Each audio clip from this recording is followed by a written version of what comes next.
commune Antananarivo renivohitra dia manana tanjo hoe manakaiky kokoa ny vahoaka ary mitady ny vahaolana mba hanatsarana ny fiainan'ny mpiarabelona zany.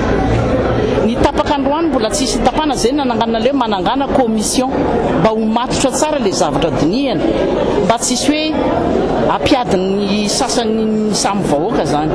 fa ny ampatonga antsika mifanometanana amin'izay atao hitondra ny fampandrosoana dia zay ny ampatonga hoe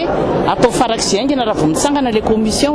dia hodinihana ka olona voafidindry zareo afaka manapaka ny zavatra ho atao eo zany mba misy fahendrena misy fanapakevitra ty fampandrosoana ary afaka mifampiresaka koa hoe inona ny zavatra tsy mety zany. Mampalahelo loatra mahazo an'le vahoaka hoe tena lasaka ao anatin'ny fahantrana lalina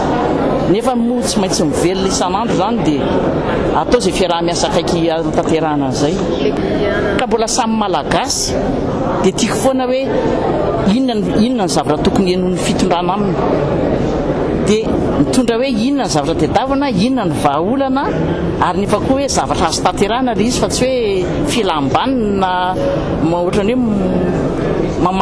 mamafy fotsiny na hoe manome zavatra tsy azo tanterahana zany. Zay commission eo dia mandeha manao visite no mavety izy aloha hoe inona mara le zavatra nge mipetra-potsiny eo hoe dia tsy fampiasainy ary le izy io fanatsarana tsy resaka vola tsy misy hoe ampitomboana an'ity mifanohitra amin'izany ary ny izy hoe ahoana mba azahoan'ny fitaterana tombontsoa bebe kokoa zany. Mety ohatra hoe rehefa tonga ao zany dia mety ohatra hoe ny pièce de rechange tokony ao ve no angatahana hovidinin'ny olona, ny service ve mba misy gratuit sasany satria hoe sahirana loatra ny olona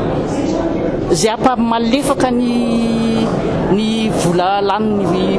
fitaterana zany no tedavina olana.